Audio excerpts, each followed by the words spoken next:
It may be the ultimate unresolved mystery of human life. How and why does consciousness exist? Although some scientific literature acknowledges that the question remains open, the overwhelming consensus among neuroscientists today is that the brain alone creates conscious experience. The brain is described as a genetically programmed computer whose electrical and biochemical processes produce what we experience as thought and decision-making. It's therefore no surprise that science headlines today suggest that the experience of free will is merely an illusion, a byproduct of so-called background noise in the brain. In popular media, we are presented with a black and white dilemma. We must choose between reason and rationality, or superstition and blind faith. However, for decades, some acclaimed scientists around the world have conducted consciousness research that provides a very different picture. The evidence these researchers present suggests that the brain alone does not produce consciousness, but rather, the source and locus of consciousness is non-material. Some proponents of this burgeoning field now refer to it as post-materialist science. One of the most remarkable of these researchers is Dr. Gary Schwartz, professor of psychology, medicine, neurology, psychiatry, and surgery at the University of Arizona, and director of its Laboratory for Advances in Consciousness and Health. We asked Dr. Schwartz for his thoughts on the mystery of consciousness, beginning with the question, how did institutional science arrive at its current position, that the brain alone produces conscious experience? Conventional and contemporary neuroscientists, as a general rule, all believe, in fact, they assume that the brain creates consciousness, that consciousness is a byproduct or side effect of brain function. And this is what's called the materialist perspective. It's the idea that reality is defined first and foremost in terms of matter, that it's only material things that exist. And therefore, anything else that exists, such as consciousness and subjective experience, that by definition, this has to be created by a material object, such as the brain. And so the assumption is, therefore, that anything that we think or do not only involves our brain, but requires our brain. And therefore, when our brain ceases to function, i.e., when it dies, our consciousness, quote, dies too, because it's dependent entirely on the brain. Now, that view, which is the current accepted view, in my opinion, and a group of other scientists' opinion, is wrong. And there is a new movement called post-materialist science, which, in fact, there is just what's called a manifesto for post-materialist science that was published in the scientific journal Explore, which was co-written by Mario Beauregard, myself, Lisa Miller, and a group of 5 other scientists, including Larry Dossey and Rupert Sheldrake, which explains the alternative scientific perspective. Despite the extraordinary advancements in neuroscience and neurotechnology, according to Dr. Schwartz, the sciences have failed to prove that the brain is the creator of consciousness rather than the receiver.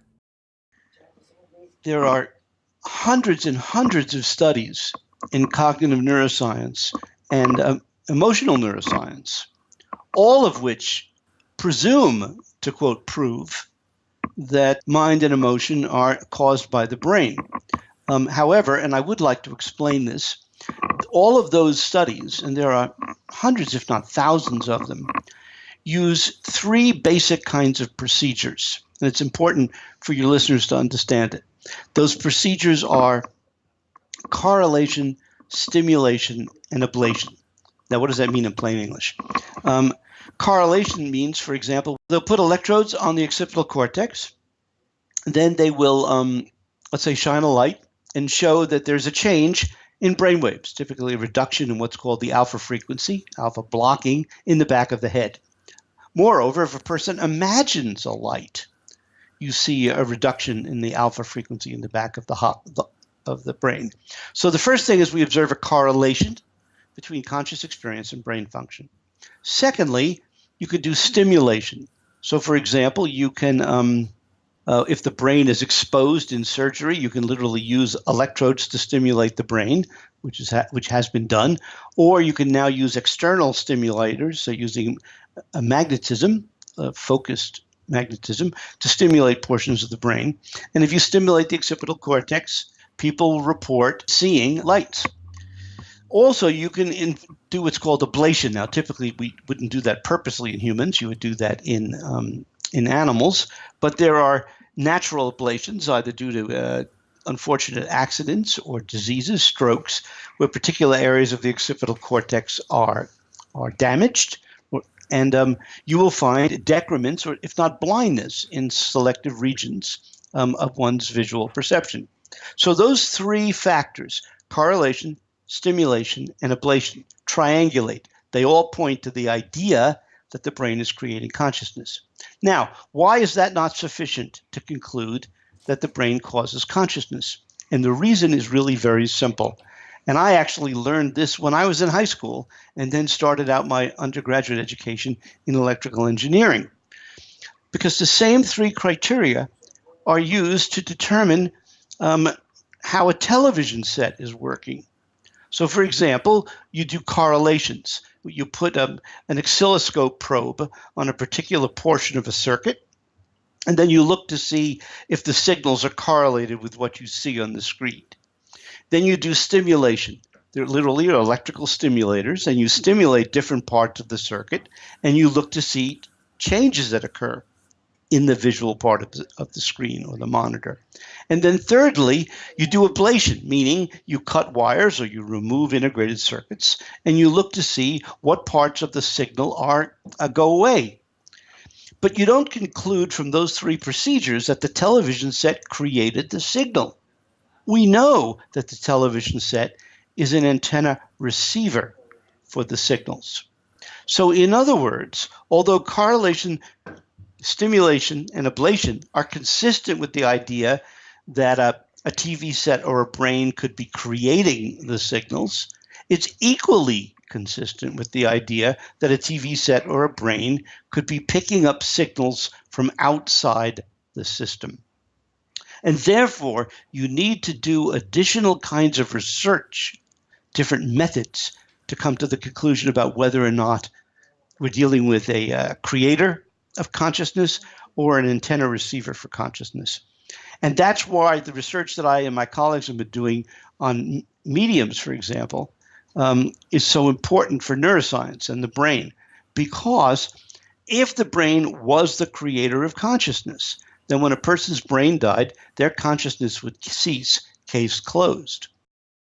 But if our brains are really TV systems, they're antenna receivers for our minds, Dr. Williams Hilla calls them biosuits, if you would, that then if our brains die and our body's physical die, our consciousness hasn't died, i.e. the signal hasn't disappeared, because that was not the origin of the signal in the first place. And therefore, other people's minds and brains, for example, the minds of mediums, could pick them up. And that's why I've done so much research under single-blind, double-blind, and triple-blind conditions, and they all point to the conclusion that some mediums are real and that the information strongly supports the idea that consciousness survives physical death. And that's a post-materialist perspective. Individuals who have experienced clinical death may provide one of the most critical clues on the source and essence of consciousness. While mainstream science attributes the so-called near-death experience entirely to brain activity, as Dr. Schwartz explains, this notion is complicated when all measurable brain activity has ceased. The claim that staunch materialists would like to make is that many of what are called near-death experiences can be explained as residual firing of either the cortex or subcortical structures after it's been damaged or after the heart's stopped. The problem with that, I call it wishful thinking, is because if you look at both human research and animal research, it's well documented that literally all electrical activity ceases within 40 seconds to a minute of the time that blood flow has stopped going to the brain. There is no evidence of electrical firing of the brain at all. So for people to therefore think that somehow, well, their brain is still firing, it's just that we can't electrically see it, the reason why they're pushed to that conclusion is because they find it impossible to believe that one's consciousness could continue after the brain had stopped functioning.